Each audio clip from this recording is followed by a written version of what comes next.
أشهد أن لا إله إلا الله وحده لا شريك له وأشهد أن محمدا عبده ورسوله أما بعد فأعوذ بالله من الشيطان الرجيم بسم الله الرحمن الرحيم الحمد لله رب العالمين الرحمن الرحيم مالك يوم الدين إياك نعبد وإياك نستعين اهدنا الصراط المستقيم صراط الذين أنعمت عليهم غير المغضوب عليهم ولا الضالين. റമദാനു മുമ്പ് നബി സല്ലല്ലാഹു അലൈഹി വസല്ലമിൻ്റെ യുദ്ധങ്ങളെ സംബന്ധിച്ചാണ് പറഞ്ഞിരുന്നത്. ഇതിൽ ഉഹദ് യുദ്ധത്തെ പറ്റിയാണ് വിവരിച്ചു കൊണ്ടിരുന്നത്. ഇതിൽ നബി സല്ലല്ലാഹു അലൈഹി വസല്ലമിൻ്റെ ജീവിത ചരിത്രത്തെപ്പറ്റിയും വിവരണമുണ്ടായിരുന്നു. ഇന്നും ഇതേപ്പറ്റി തന്നെയാണ് പറയുന്നത്. നിവേദനത്തിൽ പറയുന്നു, ഹദരത്ത് സഅദ് ബിൻ മുആദിൻ്റെ മാതാവ് നബി സല്ലല്ലാഹു അലൈഹി വസല്ലമിൻ്റെ അടുക്കൽ വന്നു. നബി സല്ലല്ലാഹു അലൈഹി വസല്ലം കുതിരപ്പുറത്ത് യാത്ര ചെയ്യുകയായിരുന്നു. ഹദരത്ത് സഅദ് ബിൻ മുആദ് കുതിരയുടെ കടിഞ്ഞാൺ പിടിച്ചിരുന്നു. ഹദരത്ത് സഅദ് മാതാവിനെ കണ്ടപ്പോൾ പറഞ്ഞു, യാ റസൂലല്ലാ, എൻ്റെ ഉമ്മയാണ്. നബി സല്ലല്ലാഹു അലൈഹി വസല്ലം പറഞ്ഞു, അവരെ സ്വാഗതം ചെയ്യൂ. നബി സല്ലല്ലാഹു അലൈഹി വസല്ലം അവർക്ക് വേണ്ടി കുതിരയെ നിർത്തി. അങ്ങനെ അവർ അടുത്തെത്തി. നബി സല്ലല്ലാഹു അലൈഹി വസല്ലമിനെ സൂക്ഷിച്ചു നോക്കാൻ തുടങ്ങി. നബി സല്ലല്ലാഹു അലൈഹി വസല്ലം അവരോട് അവരുടെ മകൻ അംർ ബിൻ മുആദിൻ്റെ ഷഹാദത്തിൽ അനുശോചനം അറിയിച്ചു. അപ്പോൾ അവർ പറഞ്ഞു, ഞാൻ അങ്ങയെ സമാധാനത്തിൽ കണ്ടപ്പോൾ ഞാൻ എൻ്റെ എല്ലാ പ്രയാസങ്ങളും ദുഃഖങ്ങളും ഒഴിവാക്കിയിരിക്കുന്നു. നബി സല്ലല്ലാഹു അലൈഹി വസല്ലം അവരോട് പറഞ്ഞു, അല്ലയോ ഉമ്മ സഅദ്, നിങ്ങൾക്ക് സുവാർത്തയായിരിക്കട്ടെ. എല്ലാ ശുഹദാക്കളുടെ വീട്ടുകാർക്കും സുവാർത്ത അറിയിക്കുകയും ചെയ്യുക. കൊല്ലപ്പെട്ട എല്ലാവരും സ്വർഗത്തിൽ പരസ്പരം കൂട്ടുകാരാകുന്നു. എല്ലാവരും തങ്ങളുടെ കുടുംബക്കാർക്ക് വേണ്ടി അള്ളാഹുവിൻ്റെ സവിധത്തിൽ ശുപാർശ ചെയ്തിട്ടുണ്ട്. അതായത് ഈ ശുഹദാക്കൾ അള്ളാഹുവിൻ്റെ സവിധത്തിൽ തങ്ങളുടെ കുടുംബക്കാർക്ക് വേണ്ടി ശുപാർശ ചെയ്തിരിക്കുന്നു. ഹദരത്ത് ഉമ്മ സഅദ് പറഞ്ഞു, യാ റസൂലല്ലാ, ഞങ്ങളെല്ലാവരും ദൈവിക തൃപ്തിയിൽ തൃപ്തിയുള്ളവരും സന്തോഷമുള്ളവരുമാണ്. മാത്രമല്ല, ഈ സുവാർത്തയ്ക്ക് ശേഷം ഇനി ആർക്കാണ് കരയാൻ കഴിയുക? അവരുടെ വിശ്വാസത്തിൻ്റെയും അള്ളാഹുവിൻ്റെ തൃപ്തിയിൽ തൃപ്തി അടയുന്നതിൻ്റെയും എത്ര ഉന്നതമായ അവസ്ഥയാണ്. തുടർന്ന് അവർ നബി സല്ലല്ലാഹു അലൈഹി വസല്ലമിനോട്, യാ റസൂലല്ലാ, ശുഹദാക്കളുടെ സംതൃപ്ത കുടുംബാംഗങ്ങൾക്ക് വേണ്ടി ദുആ ചെയ്താലുമെന്ന് അപേക്ഷിക്കുകയുണ്ടായി. അങ്ങനെ നബി സല്ലല്ലാഹു അലൈഹി വസല്ലം ശുഹദാക്കളുടെ വീട്ടുകാർക്ക് വേണ്ടി ദുആ ചെയ്തു. അല്ലാഹുമ്മ അസ്ഹിബ് ഹുസ്ന ഖുലൂബിഹിം വജ്ബുർ മുസീബതഹും വഅസിനിൽ ഖലഫ അലാ മൻ ഖുലിഫു. അള്ളാഹുവേ, അവരുടെ ഹൃദയങ്ങളിലുള്ള ദുഃഖവും വേദനയും ഇല്ലാതാക്കണമേ. അവരുടെ കഷ്ടതകൾ അകറ്റണമേ. ശുഹദാക്കളുടെ പിൻഗാമികളെ അവരുടെ ഏറ്റവും ഉത്തമരായ പിൻഗാമികളാക്കണമേ. ഹദരത്ത് മുസ്ലിം മൗദ് റളിയല്ലാഹു അൻഹു മദീനക്കാരുടെ അർപ്പണബോധം സംബന്ധിച്ച് പറയുന്നു, റസൂലുള്ളാഹി സ്വല്ലല്ലാഹു അലൈഹി വസല്ലം ഉഹദ് മൈതാനത്ത് നിന്ന് തിരിച്ചു വന്നപ്പോൾ മദീനയിലെ സ്ത്രീകളും കുട്ടികളും പട്ടണത്തിനു പുറത്തേക്ക് നബി സല്ലല്ലാഹു അലൈഹി വസല്ലമിനെ വരവേൽക്കാൻ എത്തുകയുണ്ടായി. ഒട്ടകത്തിൻ്റെ കടിഞ്ഞാൺ യോദ്ധാവായ ആദ്യകാല സഹാബി സഅദ് ബിൻ മുആദാണ് പിടിച്ചിരുന്നത്. അദ്ദേഹം അഭിമാന പുരസ്സരം മുന്നിൽ നീങ്ങുകയാണ്. നഗരത്തിന് സമീപം അദ്ദേഹം തൻ്റെ വൃദ്ധയായ മാതാവിനെ കാണുകയുണ്ടായി. അവരുടെ കാഴ്ച മങ്ങിയിട്ടുണ്ടായിരുന്നു. ഉഹദ് യുദ്ധത്തിൽ അവരുടെ ഒരു മകൻ ഷഹീദായിട്ടുണ്ട്. അവരുടെ കണ്ണുകൾക്ക് തിമിരം ബാധിച്ചു തുടങ്ങിയിരുന്നു. അവർ സ്ത്രീകളുടെ ഏറ്റവും മുന്നിലുണ്ട്. ചുറ്റുപാടും നോക്കുകയാണ്. നബി സല്ലല്ലാഹു അലൈഹി വസല്ലം എവിടെയാണെന്ന് അന്വേഷിക്കുകയാണ്. ഉമ്മാക്ക് തൻ്റെ മകൻ്റെ ഷഹാദത്ത് വാർത്ത കേൾക്കുമ്പോൾ വലിയ സങ്കടമാകുമെന്ന് സഅദ് വിചാരിച്ചു. അതുകൊണ്ട് നബി സല്ലല്ലാഹു അലൈഹി വസല്ലം അവർക്ക് ധൈര്യം പകരുകയും സ്വാന്തനപ്പെടുത്തുകയും ചെയ്തെങ്കിലെന്ന് അദ്ദേഹം ആശിക്കുകയും ചെയ്തിരുന്നു. അതുകൊണ്ട് അദ്ദേഹം തൻ്റെ ഉമ്മയെ കണ്ടതും നബി സല്ലല്ലാഹു അലൈഹി വസല്ലമിനോട് പറഞ്ഞു, യാ റസൂലല്ലാ, എൻ്റെ ഉമ്മ, യാ റസൂലല്ലാ, എൻ്റെ ഉമ്മ. അതായത് അദ്ദേഹം തൻ്റെ ഉമ്മ വരുന്നു എന്ന് 2 തവണ പറയുകയുണ്ടായി. നബി സല്ലല്ലാഹു അലൈഹി വസല്ലം അവിടെ തന്നെ നിന്ന് പറഞ്ഞു, ബീബി, നിന്റെ ഒരു മകൻ ഈ യുദ്ധത്തിൽ ഷഹീദായതിൽ വലിയ സങ്കടമുണ്ട്. വൃദ്ധയുടെ കണ്ണ് മങ്ങിയിരുന്നു. അതുകൊണ്ട് നബി സല്ലല്ലാഹു അലൈഹി വസല്ലമിന് മുഖം കാണുന്നുണ്ടായിരുന്നില്ല. അവർ ചുറ്റുപാട് നോക്കിക്കൊണ്ടിരുന്നു. അവസാനം നബി സല്ലല്ലാഹു അലൈഹി വസല്ലമിന് മുഖം കണ്ടപ്പോൾ നബി സല്ലല്ലാഹു അലൈഹി വസല്ലമിന് അടുക്കലെത്തി പറഞ്ഞു, യാ റസൂലല്ലാ, അങ്ങ് സമാധാനത്തിലാണെന്ന് കണ്ടപ്പോൾ ഞാൻ എൻ്റെ എല്ലാ സങ്കടങ്ങളും വറുത്തു നിന്നിരിക്കുന്നു. നോക്കുക, ആ സ്ത്രീക്ക് തൻ്റെ വാർദ്ധക്യത്തിൽ തൻ്റെ ഊന്നുവടിയാണ് നഷ്ടമായത്. എന്നിട്ടും ധൈര്യപൂർവ്വം പറയുന്നു, എൻ്റെ മകനെ സംബന്ധിച്ച് ദുഃഖം എന്നെ എന്ത് തിന്നാനാണ്? നബി സല്ലല്ലാഹു അലൈഹി വസല്ലം ജീവിച്ചിരിക്കുന്നുവെങ്കിൽ ഞാൻ ആ സങ്കടത്തെ വറുത്തു തിന്നുന്നതാണ്. എൻ്റെ മകൻ്റെ മരണം എൻ്റെ മരണത്തിന് നിദാനമാകുന്നതല്ല, മറിച്ച് നബി സല്ലല്ലാഹു അലൈഹി വസല്ലം ജീവിച്ചിരിക്കുന്നു എന്നതും നബി സല്ലല്ലാഹു അലൈഹി വസല്ലമിനെ സംരക്ഷിച്ചുകൊണ്ട് എൻ്റെ മകൻ ജീവത്യാഗം ചെയ്തതും എൻ്റെ ശക്തിയെ വർദ്ധിപ്പിക്കുന്നതിന് കാരണമാകുന്നതാണ്. ഇതുപോലുള്ള ഒരു സംഭവം വിവരിച്ചുകൊണ്ട് ഹദ്രത്ത് മുസ്ലിം മൗദ് അഹമ്മദി സ്ത്രീകളോട് ചോദിക്കുന്നു, നിങ്ങൾക്കുള്ളിലും ദീനീ കാര്യത്തിൽ ഇതേ ആവേശം അലതല്ലുന്നുണ്ടോ? തുടർന്ന് മറ്റൊരിക്കൽ മേൽ സംഭവം വിവരിച്ച ശേഷം അദ്ദേഹം തബ്ലീഗിലേക്ക് ശ്രദ്ധ ക്ഷണിച്ചുകൊണ്ട് അഹമ്മദി സ്ത്രീകളോട് പറയുന്നു, ഈ സ്ത്രീകൾ ഇസ്ലാമിൻ്റെ പ്രചാരണത്തിനും തബ്ലീഗിനും പുരുഷന്മാരുടെ തോളോട് തോൾ ചേർന്ന് നീങ്ങിയിരുന്നു. ഈ സ്ത്രീകളുടെ ത്യാഗത്തിൽ ഇസ്ലാമിക ലോകം അഭിമാനം കൊള്ളുന്നു. ഞങ്ങൾ ഹദ്രത്ത് മസീഹ് മൗഊദ് അലൈഹി ഇസ്ലാമിനെ വിശ്വസിച്ചിരിക്കുന്നുവെന്ന് നിങ്ങൾ വാദിക്കുന്നവരാണ്. ഹദ്രത്ത് മസീഹ് മൗഊദ് അലൈഹി ഇസ്ലാം തിരുനബി സല്ലല്ലാഹു അലൈഹി വസല്ലമിൻ്റെ പ്രതിബിംബമാകുന്നു. അതായത് മറ്റു വാക്കുകളിൽ പറഞ്ഞാൽ നിങ്ങൾ സഹാബിയത്തിൻ്റെ പ്രതിബിംബമാകുന്നു. പക്ഷേ നിങ്ങൾ തന്നെ പറയുവിൻ, നിങ്ങൾക്കുള്ളിൽ സഹാബിയാത്തിൻ്റെ അതേ ആവേശം അലടിക്കുന്നുണ്ടോ? സഹാബത്തിൻ്റെ അകതാരിലുണ്ടായിരുന്ന അതേ പ്രകാശം നിങ്ങൾക്കുള്ളിലുമുണ്ടോ? സഹാബിയത്തിൻ്റെ മക്കളെപ്പോലെ നിങ്ങളുടെ മക്കളും നന്മയുള്ളവരാണോ? നിങ്ങൾ ആഴത്തിൽ ചിന്തിച്ചാൽ തങ്ങൾ സഹാബിയത്തിനേക്കാളും ഒരുപാട് പിന്നിലാണെന്ന് മനസ്സിലാകുന്നതാണ്. തുടർന്ന് പറയുന്നു, അവർ തങ്ങളുടെ ജീവന് വെച്ച് കളിച്ചുകൊണ്ട് സമർപ്പിച്ച ത്യാഗങ്ങൾ അള്ളാഹുവിന് എത്രമാത്രം ഇഷ്ടമായെന്നാൽ അള്ളാഹു വളരെ വേഗം അവർക്ക് വിജയം നൽകി അനുഗ്രഹിച്ചു. മറ്റു സമൂഹങ്ങൾക്ക് നൂറ്റാണ്ടുകളായി ചെയ്യാൻ കഴിയാത്തത് സ്വഹാബാക്കളും സഹാബിയാത്തും ഏതാനും വർഷങ്ങൾക്കുള്ളിൽ ചെയ്തു കാണിച്ചു. പുരോഗതികൾ കൈവരിക്കണമെങ്കിൽ നമ്മളും അതുപോലെ ഈമാനും ആവേശവും ആത്മാർത്ഥതയും കൂറും കാണിക്കേണ്ടിയിരിക്കുന്നു. ചില സംഭവങ്ങൾ നേരത്തെയും വിവരിച്ചവയാണ്. ഇപ്പോൾ ഞാൻ പറഞ്ഞ സംഭവവും പല നിലയ്ക്കും നേരത്തെ വിവരിച്ചിട്ടുണ്ട്.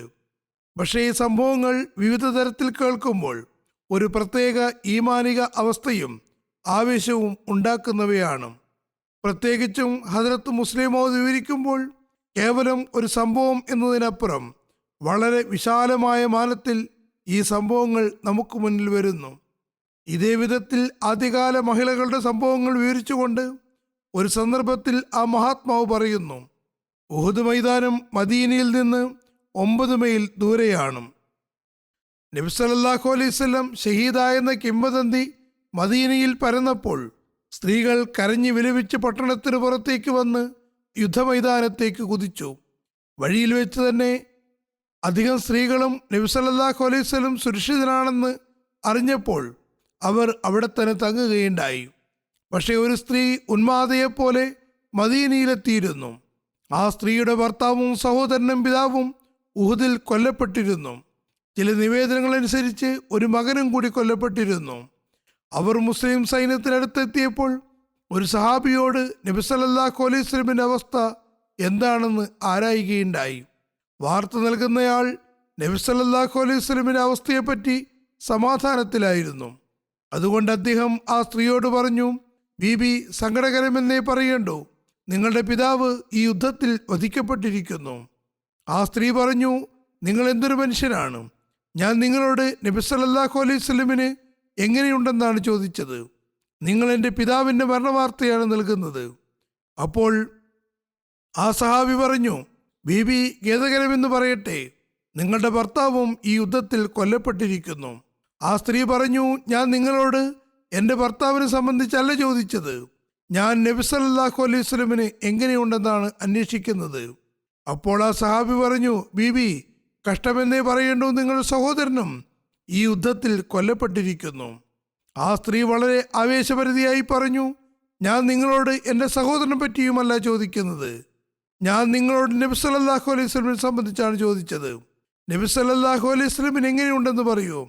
അവർക്ക് തൻ്റെ പിതാവിൻ്റെയും ഭർത്താവിൻ്റെയും മരണത്തിൽ യാതൊരു ആശങ്കയുമില്ലെന്നും റസൂൽ തിരുമേനി സല്ലല്ലാഹു അലൈഹി വസല്ലമിൻ്റെ സുഖവിവരങ്ങൾ മാത്രമാണ് തിരക്കുന്നതെന്നും കണ്ടപ്പോൾ അവരുടെ സത്യസന്ധമായ വികാരത്തെ തിരിച്ചറിഞ്ഞ ആളുകൾ അവരോട് പറഞ്ഞു, ബീബി, നബി സല്ലല്ലാഹു അലൈഹി വസല്ലം സുഖമായിരിക്കുന്നു.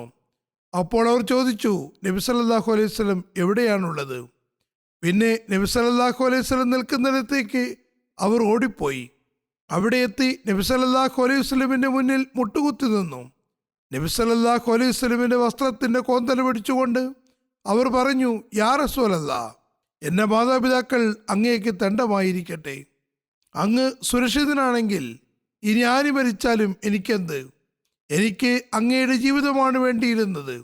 അങ്ങ് ജീവിച്ചിരിപ്പുണ്ടെങ്കിൽ മറ്റാരുടെയും മരണത്തിൽ എനിക്ക് ആശങ്കയില്ല. ഹദ്രത്ത് മുസ്ലിം മൗദ് പറയുന്നു, ആ സ്ത്രീക്ക് നബി സല്ലല്ലാഹു അലൈഹി വസല്ലമിനോട് എത്രമാത്രം സ്നേഹമുണ്ടായിരുന്നു എന്ന് നോക്കുക.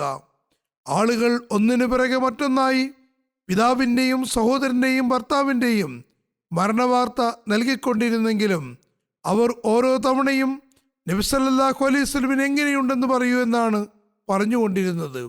ചുരുക്കത്തിൽ നബി സല്ലല്ലാഹു അലൈഹി വസല്ലമിനോട് ഇത്രയധികം സ്നേഹം പ്രകടിപ്പിച്ച അവരും ഒരു സ്ത്രീ തന്നെയായിരുന്നു.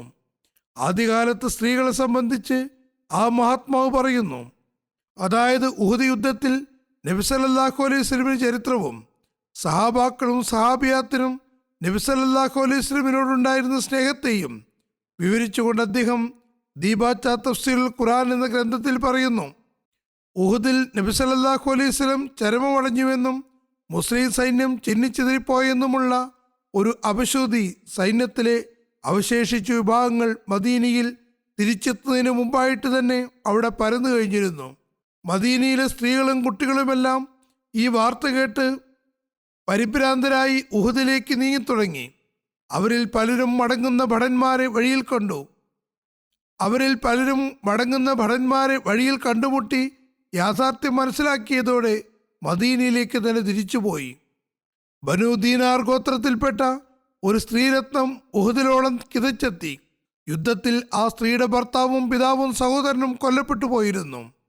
ചില നിവേദനങ്ങൾ പ്രകാരം അവരുടെ ഒരു പുത്രനും കൊല്ലപ്പെട്ടിരുന്നു.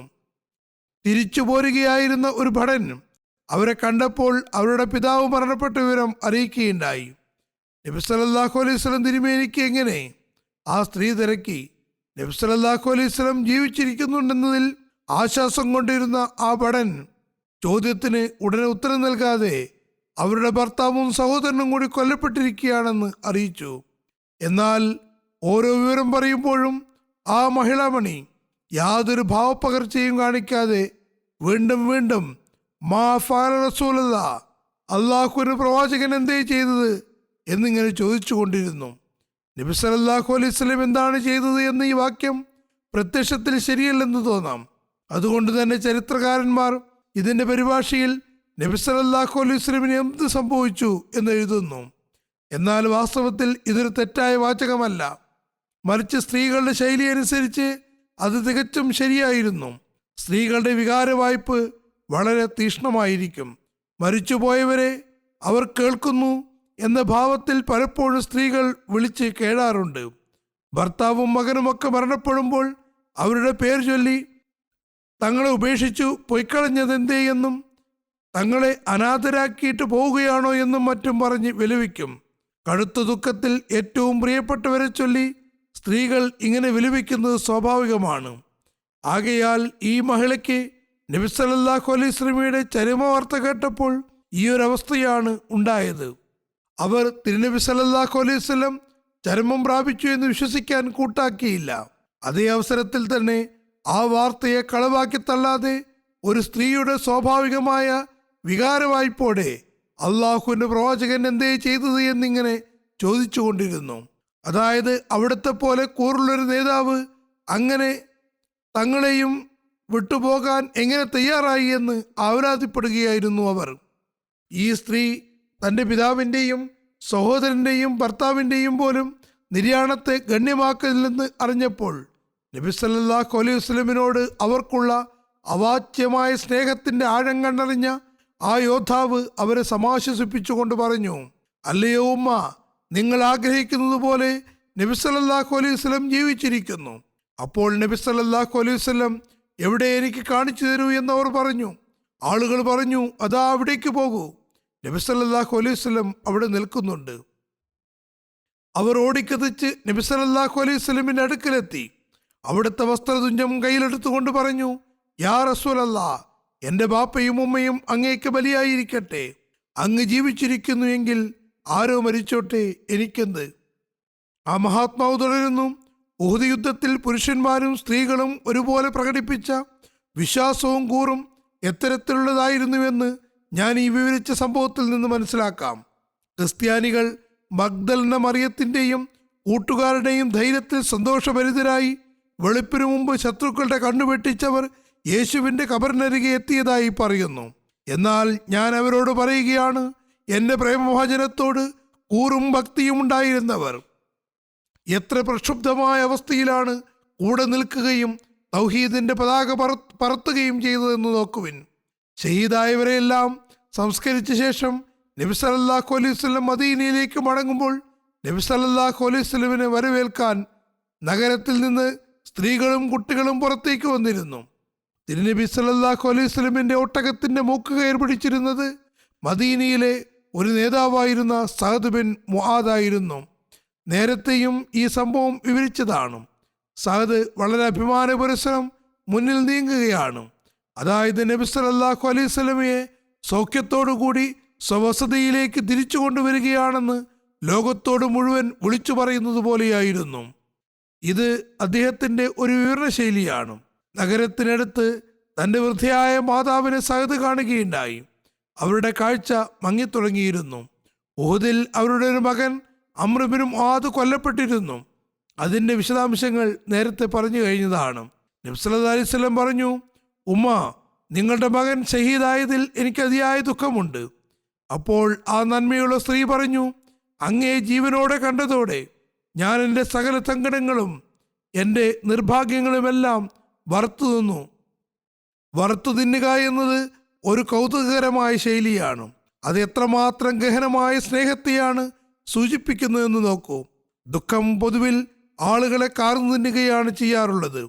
വാർദ്ധക്യത്തിൽ തൻ്റെ ഊന്നുവടിയായ മകൻ മരണപ്പെട്ടിട്ടും എത്ര സ്ഥൈര്യത്തോടെയാണ് ആ സ്ത്രീ പറയുന്നത്, എൻ്റെ മകൻ്റെ വിയോഗം എന്നെ എന്ത് കാർന്നു തിന്നാനാണ്. അങ്ങ് ജീവിച്ചിരിക്കുന്നുവെങ്കിൽ ഞാൻ ആ ദുഃഖത്തെ തിന്നു തീർക്കുന്നതാണ്. എൻ്റെ മകൻ്റെ മരണം എന്നെ കൊല്ലുന്നതല്ല, മറിച്ച് എൻ്റെ മകൻ തിരുനബി സല്ലല്ലാഹു അലൈഹി വസല്ലമയ്ക്ക് വേണ്ടിയാണ് ജീവൻ ത്യജിച്ചതെന്ന കാര്യം എനിക്ക് ശക്തി പകരാൻ പര്യാപ്തമായിരിക്കും. ഹദ്റത്ത് മുസ്ലിം മൗദ് അൻസാറിന് ദുആകൾ നേർന്നുകൊണ്ടും തൻ്റെ വികാര വായ്പ പ്രകടിപ്പിച്ചുകൊണ്ടും പറയുന്നു, അല്ലയോ അൻസാറുകളെ, എൻ്റെ ജീവൻ നിങ്ങൾക്ക് മേൽ തണ്ടമായിരിക്കട്ടെ. നിങ്ങൾ എത്രമാത്രം പുണ്യമാണ് കരസ്ഥമാക്കിയത്.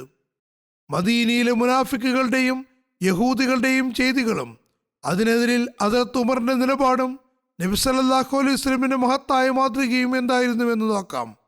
എഴുതുന്നു, നബി സല്ലല്ലാഹു അലൈഹി വസല്ലം ഉഹദ് യുദ്ധത്തിന് ശേഷം മദീനയിലെത്തിയ സന്ദർഭത്തിൽ മുനാഫിക്കീങ്ങളും യഹൂദികളും സന്തോഷം പ്രകടിപ്പിക്കുകയും മുസ്ലിങ്ങളെ ദുഷിക്കുകയും ചെയ്തുകൊണ്ട് പറഞ്ഞു, മുഹമ്മദ് സല്ലല്ലാഹു അലൈഹി വസല്ലം നൗസുബില്ലാ രാജാധികാരം കൈക്കലാക്കാൻ ആഗ്രഹിക്കുകയാണ്. ഇദ്ദേഹത്തിന് നഷ്ടമുണ്ടായതുപോലെ മറ്റൊരു നബിക്ക് നഷ്ടമുണ്ടായിട്ടില്ല. തനിക്ക് തന്നെയും അനുചരന്മാർക്കും പരുക്കുപറ്റി. നിങ്ങളുടെ കൊല്ലപ്പെട്ട ആളുകൾ ഞങ്ങളോടൊപ്പം നിന്നിരുന്നുവെങ്കിൽ ഒരിക്കലും കൊല്ലപ്പെടുമായിരുന്നില്ല. ഹദ്റത്ത് ഉമർ നബി സല്ലല്ലാഹു അലൈഹി വസല്ലമിനോട് ഇങ്ങനെ വർത്തമാനം പറയുന്ന മുനാഫിക്കുകളെ കൊല്ലാൻ അനുമതി തേടിയപ്പോൾ നബി സല്ലല്ലാഹു അലൈഹി വസല്ലം അദ്ദേഹത്തോട് ചോദിച്ചു, അവർ ലാ ഇലാഹ ഇല്ലല്ലാ, അതായത് അല്ലാഹു അല്ലാതെ മറ്റൊരു ആരാധ്യനുമില്ലെന്ന് സാക്ഷ്യം വഹിക്കുന്നവരല്ലേ? ഞാൻ മുഹമ്മദ് അല്ലാഹുവിൻ റസൂലാണെന്ന് പറയുന്നവരുമല്ലേ? അതായത് ഇവർ കലിമ ചൊല്ലുന്നവരല്ലേ? അപ്പോൾ ഉമർ പറഞ്ഞു, എന്തുകൊണ്ടല്ല, തീർച്ചയായും അവർ കലിമ ചൊല്ലുന്നവരാകുന്നു. പക്ഷെ അതോടൊപ്പം മുനാഫിക്കത്തിന്റെ അഥവാ കാപട്യത്തിന്റെ വർത്തമാനങ്ങളും പറയുന്നു. ഹദ്റത്ത് ഉമർ പറഞ്ഞു, വാളിന് ഭയപ്പെട്ടുകൊണ്ടാണ് അവർ കലിമ ചൊല്ലുന്നതും മുഹമ്മദ് റസൂലുള്ള എന്നുമെല്ലാം പറയുന്നത്.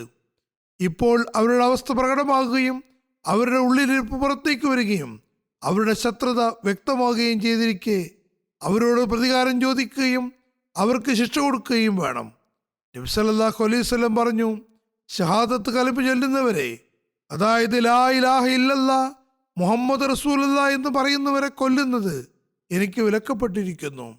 ഈ കലിമ ചൊല്ലുന്നവരെ കൊല്ലുന്നതിൽ നിന്ന് ഞാൻ തടയപ്പെട്ടിരിക്കുന്നു. ഇത് നാമമാത്രരായ ഉലമാക്കൾക്ക് മതിയായതാണ്. അഹമ്മദികൾ ഹൃദയാത്മന കലിമ ചൊല്ലുമ്പോഴും മുനാഫിക്കത്തിന്റെ ചെറിയ ഒരു ലാഞ്ചന പോലും നമ്മുടെ വാക്കുകളിൽ ഇല്ലായിരുന്നിട്ടും ഈ ഉലമാക്കൾ നമ്മളെപ്പറ്റി ഇവർ കാഫിറാണെന്നും മതാർഹരാണെന്നും പറയുന്നു. പല ഷഹാദത്തുകളും അങ്ങനെയാണ് സംഭവിച്ചത്. ഈ നാമമാത്ര ഉലമാക്കൾ ഇസ്ലാമിന്റെ പേര് കളങ്കപ്പെടുത്തി വെച്ചിരിക്കുകയാണ്. ഉഹദിലെ ശുഹദാക്കളുടെ ജനാസ നമസ്കരിപ്പിച്ചതുമായി ബന്ധപ്പെട്ട വിവിധ നിവേദനങ്ങൾ ഞാൻ വിവരിച്ചു കഴിഞ്ഞതാണ്. പക്ഷേ ഇവിടെ ഞാൻ സഹീഹ് ബുഖാരിയിലെ നിവേദനങ്ങളുടെ അടിസ്ഥാനത്തിൽ വിവരിക്കാൻ ആഗ്രഹിക്കുന്നു. അതിൽ നിന്ന് ഉഹദ് യുദ്ധത്തിൽ പങ്കെടുത്ത സഹാബാക്കളുടെ സ്ഥാനമാനത്തെയും നബി സല്ലല്ലാഹു അലൈഹി വസല്ലം അവർക്ക് വേണ്ടി ചെയ്ത ദുആയെയും സംബന്ധിച്ച് മനസ്സിലാകുന്നതാണ്. ഹദ്റത്ത് അഖ്ബ ബിൻ ആമിർ നിവേദനം ചെയ്യുന്നു, നബി സല്ലല്ലാഹു അലൈഹി വസല്ലം 8 വർഷത്തിന് ശേഷം ജീവിച്ചിരിക്കുന്നവർക്കും മരണപ്പെട്ടവർക്കും യാത്രയയപ്പ് നൽകുന്നത് പോലെ ഉഹദിലെ ശുഹദാക്കളുടെ ജനാസ നമസ്കരിക്കുകയുണ്ടായി. അതിനുശേഷം നബി സല്ലല്ലാഹു അലൈഹി വസല്ലം മിമ്പറിൽ കയറി പറഞ്ഞു, ഞാൻ നിങ്ങൾക്ക് വഴികാട്ടിയും സാക്ഷിയുമാകുന്നു. നിങ്ങളെ ഹൗദിൽ വെച്ച് കാണാം. ഞാൻ അത് ഈ നിൽക്കുന്ന സ്ഥലത്ത് നിന്ന് കാണുന്നു. ഞാൻ നിങ്ങളെ സംബന്ധിച്ച് നിങ്ങൾ ശിർക്കിൽ അകപ്പെടുമോ എന്ന് ആശങ്കപ്പെടുന്നില്ല. പക്ഷെ നിങ്ങൾ ഭൗതികതയിൽ അകപ്പെടുമോ എന്നും അതിനുവേണ്ടി പരസ്പരം മത്സരിക്കുമോ എന്നും ഭയപ്പെടുന്നു. പിന്നീടുണ്ടായ സംഭവങ്ങൾ നബി സല്ലല്ലാഹു അലൈഹി വസല്ലമിന്റെ ഈ ഭയാശങ്ക ശരിയാണെന്ന് സ്ഥാപിക്കുകയുണ്ടായി. ഹദ്റത്ത് ഇബ്നു അബ്ബാസ് നിവേദനം ചെയ്യുന്നു, നബി സല്ലല്ലാഹു അലൈഹി വസല്ലം പറയുന്നു, നിങ്ങളുടെ സഹോദരങ്ങൾ ഉഹദിൽ ഷഹീദായപ്പോൾ അള്ളാഹുവിന്റെ ആത്മാക്കളെ പച്ചവർണ്ണത്തിലുള്ള പക്ഷികളുടെ ഉദരത്തിൽ വെച്ചു. അവ സ്വർഗത്തിലെ ഓളങ്ങളിൽ ഇറങ്ങുകയും അതിൻ്റെ ഫലങ്ങൾ ഭുജിക്കുകയും അർശിന്റെ തണലിൽ ഞാഞ്ഞുകിടക്കുന്ന സ്വർണത്തിന്റെ വിളക്കുമാടങ്ങളിൽ വസിക്കുകയും ചെയ്യുന്നു. അവരിഷ്ടമുള്ളത് തിന്നുകയും കുടിക്കുകയും തങ്ങൾ ആഗ്രഹിച്ച പോലെ വിശ്രമിക്കുകയും ചെയ്തു. അവരിഷ്ടമുള്ളത് തിന്നുകയും കുടിക്കുകയും തങ്ങൾ ആഗ്രഹിച്ചതുപോലെ വിശ്രമിക്കുകയും ചെയ്തു കഴിഞ്ഞപ്പോൾ അവർ പറഞ്ഞു, ഞങ്ങളുടെ സഹോദരങ്ങൾ ജിഹാദിൽ നിന്ന് വിരക്തി കാണിക്കാതിരിക്കാനും യുദ്ധസമയത്ത് ആണികൾ പറിച്ചു മാറ്റാതിരിക്കാനും ഞങ്ങൾ സ്വർഗത്തിൽ ജീവനോടെയുണ്ടെന്നും ഞങ്ങൾക്ക് ഭക്ഷണം ലഭിക്കുന്നുവെന്നും ഞങ്ങളുടെ സഹോദരങ്ങൾക്ക് ആരാണ് അറിയിച്ചു കൊടുക്കുക? അള്ളാഹു പറഞ്ഞു, ഞാൻ നിങ്ങൾക്ക് വേണ്ടി അറിയിച്ചു കൊടുക്കാം. പിന്നെ അള്ളാഹു ഈ ആയത്തിറക്കി, അള്ളാഹുവിന്റെ മാർഗത്തിൽ കൊല്ലപ്പെടുന്നവരെ മൃതന്മാരെന്ന് കരുതരുത്. എപ്പോഴും എന്നതുപോലെ പല മുഫസ്സിരീങ്ങളും ഹദീസ് പടുക്കളും ഈ ആയത്തിന്റെ അവതരണ പശ്ചാത്തലം ഇതുതന്നെ ആയിക്കൊള്ളണമെന്നില്ല എന്ന് പറയുന്നു. ഇതിനു മുമ്പും ശുഹദാക്കളെയും വലിയ സ്ഥാനമുള്ള ബദറിലെ ശുഹദാക്കളെ പറ്റിയും മറിച്ച് സൂറ ബക്കറയിലും ഈ ആയത്തുണ്ട്. വേറെ നിവേദനത്തിൽ ഹദ്റത്ത് ജാബിർ ബിൻ അബ്ദുള്ള വിവരിക്കുന്നു, നബി സല്ലല്ലാഹു അലൈഹി വസല്ലം പറയുന്നു, എനിക്ക് ഉഹദിലെ ശുഹദാക്കളെ ഓർമ്മ വരുമ്പോൾ ഞാനും മലയിടുക്കിൽ എൻ്റെ കൂട്ടുകാരോടൊപ്പം ഉണ്ടായിരുന്നെങ്കിൽ എത്ര നന്നായനെ എന്ന് തോന്നാറുണ്ട്. ഞാനും അവരോടൊപ്പം ഷഹീദായിരുന്നെങ്കിലെന്നും നബി സല്ലല്ലാഹു അലൈഹി വസല്ലം പറയുമായിരുന്നു. അബ്ദുല്ലാ ബിൻ അബി ഫർവ നിവേദനം ചെയ്യുന്നു, നബി സല്ലല്ലാഹു അലൈഹി വസല്ലം ഉഹദിലെ ശുഹദാക്കളുടെ ഖബറുകൾ സന്ദർശിച്ചുകൊണ്ട് പറഞ്ഞു, അല്ലാഹുമ്മ ഇന്നാ അബ്ദക വനബിയ്യക യശ്ഹദു അന്ന ഹൗലാഇ ശുഹദാ വഅന്നഹു മൻ സാറഹും വസല്ലമ അലൈഹിം ഇലാ യൗമിൽ ഖിയാമത്തി റദ്ദു അലൈഹി. അള്ളാഹുവേ, തീർച്ചയായും നിന്റെ ദാസനും ദൂതനുമായി ഞാൻ സാക്ഷ്യം നൽകുന്നു, ഈ ശൂതാക്കളെ സന്ദർശിക്കുകയും ഖിയാമത്ത് വരെ അവർക്ക് മേൽ സലാം ചൊല്ലുകയും ചെയ്യുന്നവർക്ക് ഇവർ മറുപടി നൽകുന്നതാണ്. റസൂലുള്ളാഹി സ്വല്ലല്ലാഹു അലൈഹി വസല്ലം ഉഹുദിലെ ശൂതാക്കൾ സംബന്ധിച്ച് പറയുന്നു, ഹാ ഉലായ യശ്ഹദു അലൈഹിം, അതായത് ഇവർക്ക് ഞാൻ സാക്ഷ്യം നൽകുന്നു. ഹദ്റത്ത് അബൂബക്കർ സിദ്ദീഖ് റളിയല്ലാഹു അൻഹു ചോദിച്ചു, യാ റസൂലല്ലാഹ്, ഞങ്ങൾ അവരുടെ സഹോദരന്മാരല്ലേ? ഞങ്ങൾ മുസ്ലിങ്ങളായതുപോലെ അവരും മുസ്ലിങ്ങളാവുകയും ഞങ്ങൾ ജിഹാദ് ചെയ്തതുപോലെ അവരും ജിഹാദ് ചെയ്യുകയും ചെയ്തിരിക്കുന്നു.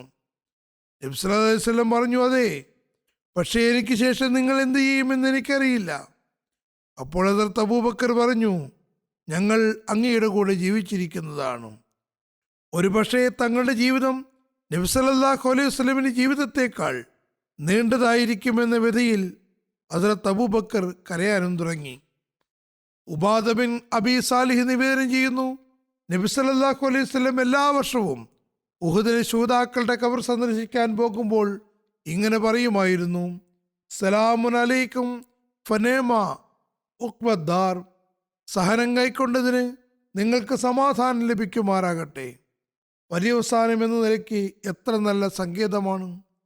നിവേദകൻ പറയുന്നു, ഹദ്റത്ത് അബൂബക്കറും പിന്നെ ഹദ്റത്ത് ഉമറും തുടർന്ന് ഹദ്റത്ത് ഉസ്മാനും അവരുടെ ഖബറുകൾ സന്ദർശിക്കുമായിരുന്നു. ഹദ്റത്ത് മിർസ ബഷീർ അഹമ്മദ് സാഹിബ് എഴുതുന്നു, നബി സല്ലല്ലാഹു അലൈഹി വസല്ലം തൻ്റെ മരണം അടുത്ത ഘട്ടത്തിൽ പ്രത്യേകമായും ഉഹദിലെ ശുഹദാക്കൾക്ക് വേണ്ടി ജനാസ നമസ്കരിക്കുകയും വളരെ ഹൃദയവേദനയോടെ അവർക്ക് വേണ്ടി ദുആ ചെയ്യുകയുമുണ്ടായി. നബി സല്ലല്ലാഹു അലൈഹി വസല്ലം ഉഹദിലെ ശുഹദാക്കളെ വളരെയേറെ സ്നേഹത്തോടെയും ആദരവോടെയുമാണ് കണ്ടിരുന്നത്. ഒരിക്കൽ ഉഹദിൽ ശുഹദാക്കളുടെ ഖബറിൻ്റെ അടുക്കലൂടെ പോകാനിട വന്നപ്പോൾ പറഞ്ഞു, ഇവരുടെ വിശ്വാസത്തിന് ഞാൻ സാക്ഷ്യം വഹിക്കുന്നു. ഹദ്റത്ത് അബൂബക്കർ ചോദിച്ചു, യാ റസൂലല്ലാഹ്, ഞങ്ങൾ അവരുടെ സഹോദരന്മാരല്ലേ? ഞങ്ങളും അവരെപ്പോലെ വിശ്വസിക്കുകയും അവരെപ്പോലെ അള്ളാഹുവിൻ്റെ മാർഗത്തിൽ ജിഹാദ് ചെയ്യുകയും ചെയ്തവരല്ലേ?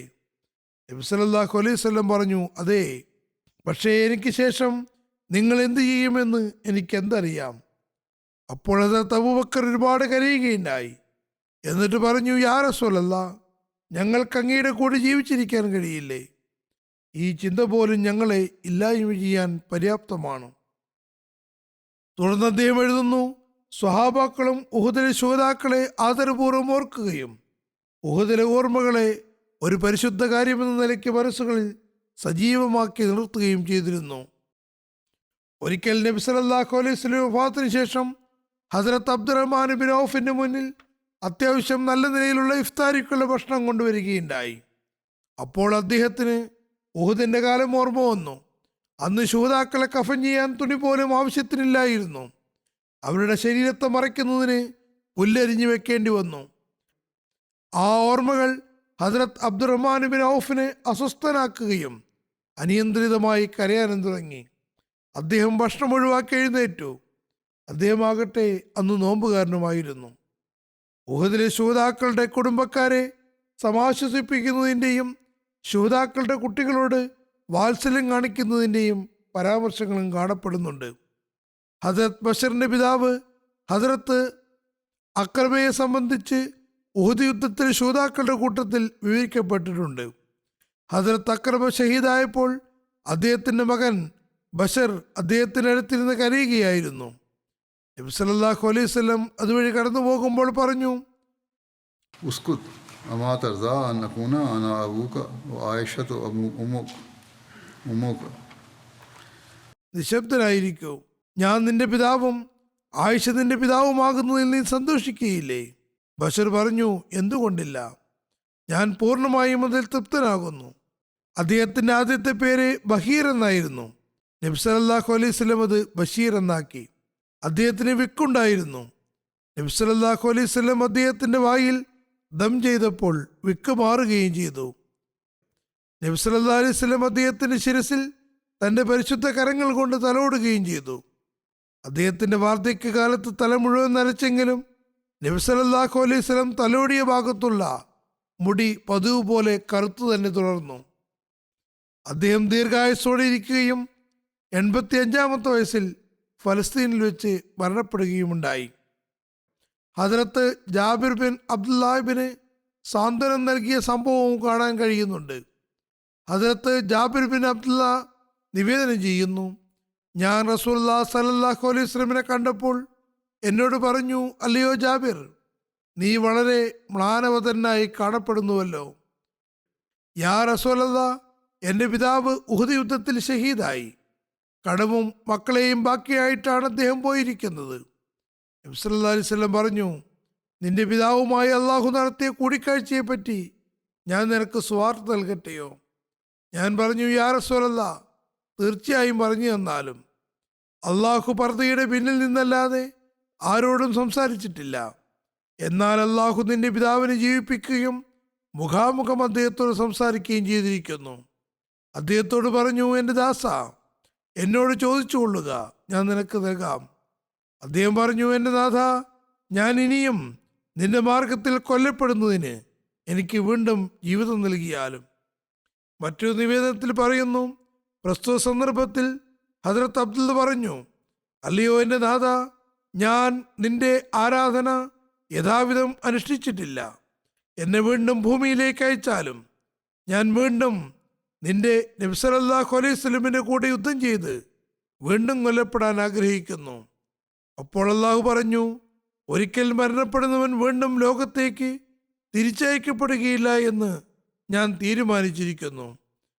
ഹദ്രത്ത് അബ്ദുല്ലാ ബിൻ അംർ അള്ളാഹുവിനോട് പറഞ്ഞു, എൻ്റെ പിന്നിലായി പോയവർക്കും ഇക്കാര്യം എത്തിച്ചാലും. അപ്പോൾ അള്ളാഹു ഈ ആയത്തിറക്കി, कि वला ताहसबन्न अल्लज़ीना क़ुतिलू फ़ी सबीलिल्लाहि अम्वातुन बल अहयाउन इन्द रब्बिहिम युर्ज़क़ून. അള്ളാഹുവിൻ്റെ മാർഗത്തിൽ വധിക്കപ്പെടുന്നവരെ മൃതന്മാർ എന്ന് നിനയ്ക്കരുത്, മറിച്ച് അവർ ജീവിച്ചിരിക്കുന്നവരാകുന്നു. അവർക്ക് അവരുടെ നാഥൻ്റെ പക്കൽ ജീവിത വിഭവങ്ങളുമുണ്ട്. ഏതായാലും ഞാൻ നേരത്തെയും പറഞ്ഞതുപോലെ ഇത് ഈ ആയത്തിൻ്റെ അവതരണ പശ്ചാത്തലമാണെങ്കിലും അല്ലെങ്കിലും ശൂതാക്കൾ ജീവിച്ചിരിക്കുന്നുവെന്നതും അവർക്ക് മരിച്ച ഉടൻ തന്നെ സ്വർഗത്തിലെ ഉന്നത പദവിയും സ്ഥാനവും ലഭ്യമാകുന്നു എന്നതും വാസ്തവമാണ്. ഹദ്രത്ത് അബ്ദുല്ലാ ബിൻ അമറിൻ്റെ അള്ളാഹുമായുള്ള സംഭാഷണത്തെ സംബന്ധിച്ച് നബി സല്ലല്ലാഹു അലൈഹി വസല്ലമിന്റെ ചരിത്രത്തെ ആസ്പദമാക്കി തൻ്റെ ഒരു പ്രഭാഷണത്തിൽ വിവരിച്ചിട്ടുണ്ട്. ഹദ്രത്ത് അബ്ദുല്ലാ ബിൻ അമറിൻ്റെ അള്ളാഹുമായുള്ള സംഭാഷണത്തെ സംബന്ധിച്ച് നബി സല്ലല്ലാഹു അലൈഹി വസല്ലമിന്റെ ചരിത്രത്തെ ആസ്പദമാക്കി ഹദ്രത്ത് ഖലീഫത്തുൽ മസീഹ് റാബി റഹ്മത്തുള്ളാഹി തആല തൻ്റെ ഒരു പ്രഭാഷണത്തിൽ വിവരിച്ചിട്ടുണ്ട്. അതിൽ നബി സല്ലല്ലാഹു അലൈഹി വസല്ലമിനോട് സഹാബാക്കൾക്കുണ്ടായിരുന്ന ബന്ധവും സ്നേഹവും അതിൽ അള്ളാഹുവിൻ്റെ സ്നേഹദൃഷ്ടി എങ്ങനെയാണ് പതിക്കുന്നത് എന്നെല്ലാം വിവരിച്ചുകൊണ്ട് അദ്ദേഹം പറയുന്നു, ഈ സംഭവത്തിൽ പല നിലയ്ക്കുമുള്ള മനോഹാരിതകൾ നിറച്ചു വച്ചിരിക്കുന്നു. ഏത് ഭാഗത്ത് നോക്കിയാലും ഒരു നവീന സൗന്ദര്യം കാണാൻ കഴിയുന്നതാണ്. മറ്റ് വിഷയങ്ങൾക്കൊക്കെ അതീതമായി നബി സല്ലല്ലാഹു അലൈഹി വസല്ലമിന് തൻ്റെ നാഥനുമായുള്ള സ്ഥായിയായ ബന്ധം എങ്ങനെയുള്ളതായിരുന്നു എന്ന് നമുക്ക് മനസ്സിലാകുന്നുണ്ട്. ദാസന്മാരോട് വാത്സല്യം കാണിക്കുകയും റബ്ബുമായി ഹൃദയം കൊരുത്തു വയ്ക്കുകയും ചെയ്തിരിക്കുന്നു. ഒരു ഭാഗം തൻ്റെ സഹാബാക്കളിലേക്ക് ചാഞ്ഞിരിക്കുകയും മറുഭാഗം ഉന്നതനായ തൻ്റെ കൂട്ടുകാരനുമായി ബന്ധിതവുമായിരുന്നു. ആ മഹാത്മാവൻ സമാധാനാന്തരീക്ഷത്തിലും ഉന്നതമായ ചക്രവാളത്തിൽ വിരാജിക്കുകയായിരുന്നു. യുദ്ധാവസ്ഥയിലും അതിൽ നിന്ന് വേർപെടുകയുണ്ടായില്ല. ഒരു നേത്രം രണാങ്കണത്തിൽ മേൽനോട്ടം വഹിക്കുകയായിരുന്നെങ്കിൽ മറുനേത്രം പ്രേമവാചനത്തിന് ദൃശ്യങ്ങൾ കാണുന്നതിൽ വ്യാപൃതമായിരുന്നു. ഒരു കാത് കാരുണ്യാതിരേകത്താൽ സഹാബാക്കളിലേക്ക് കുനിഞ്ഞിരിക്കുകയും മറുകാത് അത്യുന്നതനായ തൻ്റെ നാഥൻ്റെ മധുര ഭാഷണത്തിൽ വ്യാപൃതവുമായിരുന്നു. അതായത് കൈകൾ സക്രിയവും ഹൃദയം പ്രേമഭാചനത്തിലുമായിരുന്നു.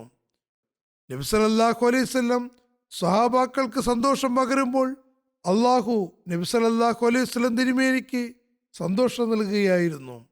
അബ്ദുല്ലാ ബിൻ അമറിൻ്റെ മാനസികാവസ്ഥയെ മനസ്സിലാക്കിക്കൊണ്ട് വാസ്തവത്തിൽ അള്ളാഹു നബി സല്ലല്ലാഹു അലൈഹി വസല്ലമിന് ഇങ്ങനെ സന്ദേശം നൽകുന്നു, എല്ലാവരേക്കാളും എന്നെ സ്നേഹിക്കുന്ന ദാസ, എൻ്റെ വരിഷ്ഠദാസന്മാർക്കുള്ളിലും നിന്നോടുള്ള സ്നേഹം എങ്ങനെയാണ് വെച്ചിട്ടുള്ളതെന്ന് നോക്കുക. ഇഹലോകവാസം വെടിഞ്ഞ ശേഷവും നിന്നെക്കുറിച്ചുള്ള ചിന്തകളാണ് അവരെ അസ്വസ്ഥമാക്കുന്നത്. അവിടെയും അവരുടെ ആവശ്യം നബി സല്ലല്ലാഹു അലൈഹി വസല്ലമിന് കൂടെ ശത്രുക്കളെ നേരിടണമെന്നതാണ്. നിന്നെ രണാങ്കണത്തിൽ തനിച്ചാക്കി പോയ ചിന്ത അവരെ വേട്ടയാടുന്നു. നിനക്ക് പകരം അവർ സ്വർഗത്തെയും ആഗ്രഹിക്കുന്നില്ല. മൂർച്ചയേറിയ വാളുകൾ കൊണ്ട് വെട്ടിവീഴ്ത്തപ്പെടുകയും പിന്നെ നിന്നോടൊപ്പം നിൽക്കുകയും അങ്ങനെ വീണ്ടും വീണ്ടും നിന്നോടൊപ്പം നിൽക്കണമെന്നതുമാണ് അവരുടെ സ്വർഗം. ബാക്കി ഇൻഷാല്ല പിന്നീട് വിവരിക്കുന്നതാണ്. ഫലസ്തീൻ്റെയും ലോകത്തിൻ്റെയും അവസ്ഥകൾക്ക് വേണ്ടി ദുആ ചെയ്യുക. അവസ്ഥകൾ വളരെ മോശമായിക്കൊണ്ടിരിക്കുകയാണ്. ഇറാനെയും ആക്രമിക്കുകയും യുദ്ധം കൂടുതൽ പരക്കുകയും ചെയ്യുമോ എന്നതാണ് ആശങ്ക. അള്ളാഹു കരുണയുമാറാകട്ടെ. യമനിലെ കുറച്ച് തടവുകാരുടെ മോചനം നടന്നുവെന്ന വാർത്ത വന്നിരിക്കുന്നു. മറിച്ച് ഭൂരിപക്ഷം പേരെയും ഇന്നലെ തന്നെ വിട്ടയക്കുകയുണ്ടായി. ബാക്കിയുള്ളവരുടെ മോചനത്തിനു വേണ്ടിയും ദുആ ചെയ്യുക. അള്ളാഹു ഇവരെ സംബന്ധിച്ചിടത്തോളം അധികാരികളുടെ ഹൃദയങ്ങളെ ശുദ്ധമാക്കുമാറാകട്ടെ. പ്രത്യേകിച്ചും ഒരു മഹിള, അതായത് സദർ ലജ്നായി മാലിയും ബന്ധനസ്ഥയാണ്. അള്ളാഹു അവരുടെ എത്രയും വേഗം മോചനത്തിന് വഴിയൊരുക്കുമാറാകട്ടെ. നമസ്കാരത്തിന് ശേഷം ഞാൻ 2 ജനാസ ഗായിബ് നമസ്കാരവും നിർവഹിക്കുന്നതാണ്. അവരെ പറ്റിയും ചുരുങ്ങിയ നിലയിൽ അനുസ്മരിക്കാം. മുസ്തഫ അഹമ്മദ് ഖാൻ സാഹിബ് കഴിഞ്ഞ ദിവസം വഫാത്തായി.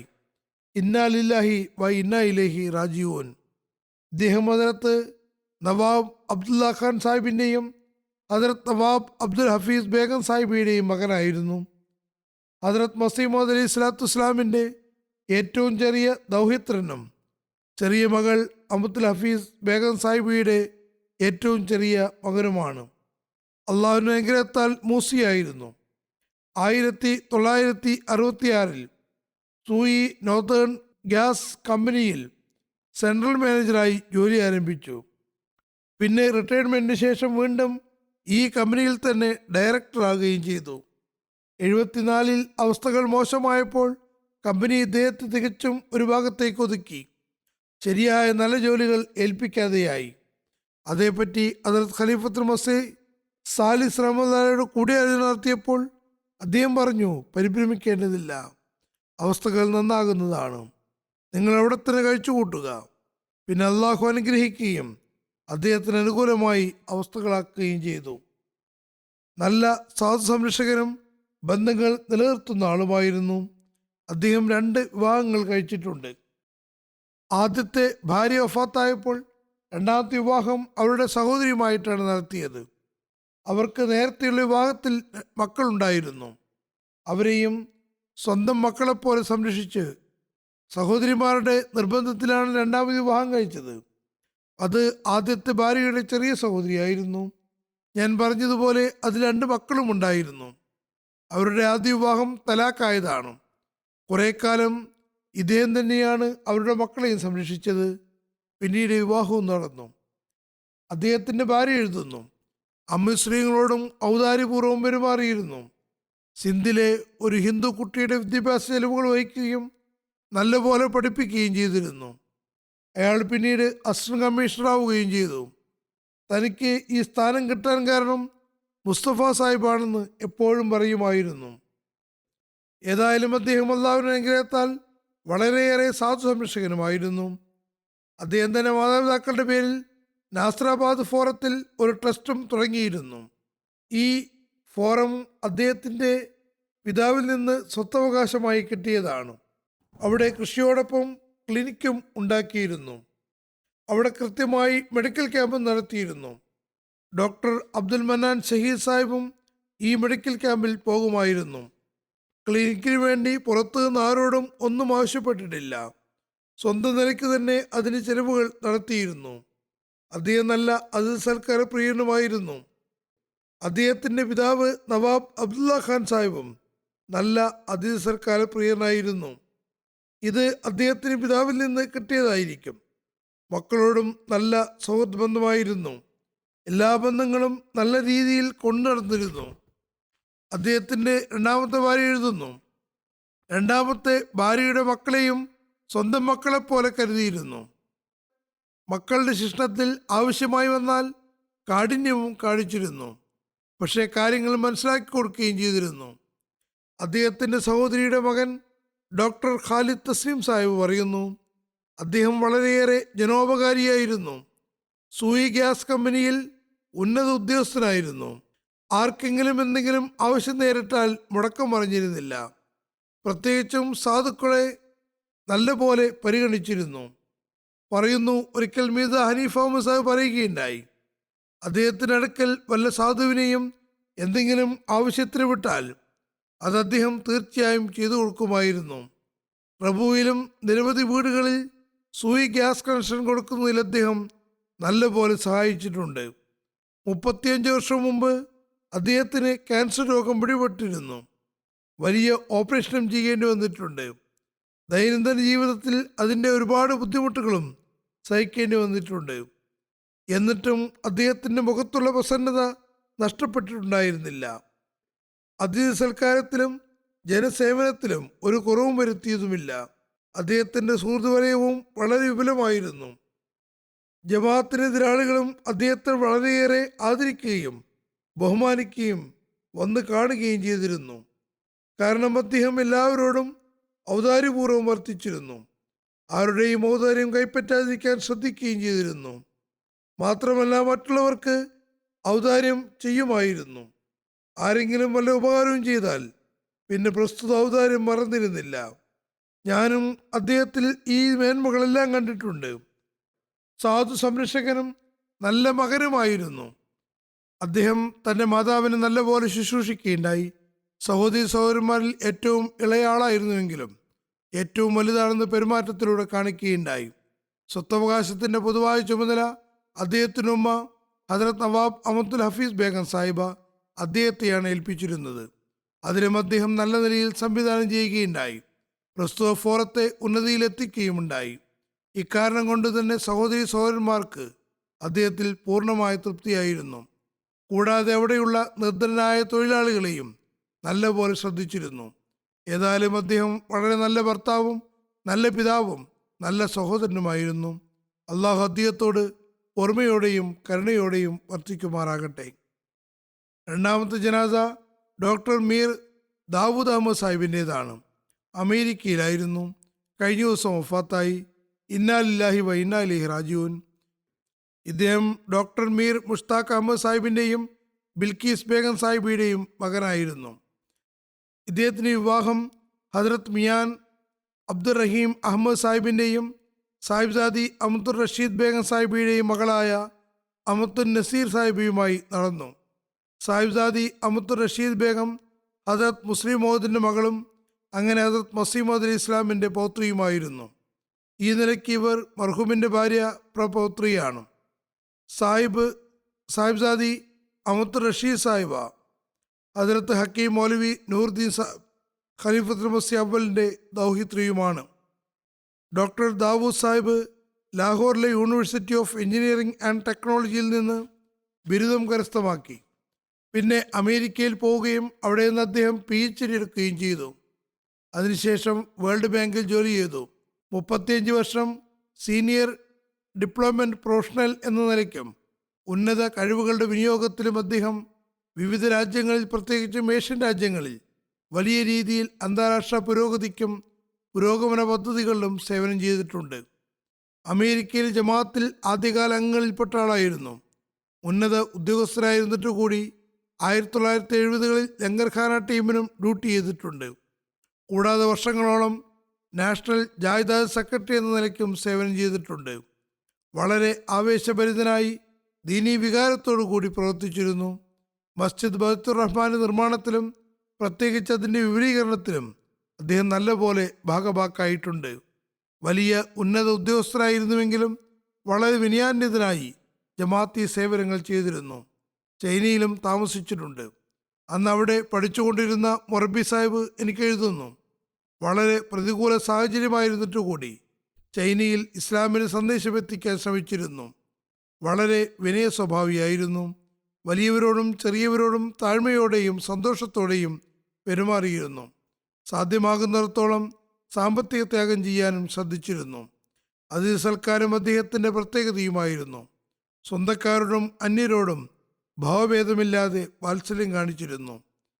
അള്ളാഹു അദ്ദേഹത്തോട് ഓർമ്മയോടെയും കരുണയോടെയും വർത്തിക്കുമാറാകട്ടെ.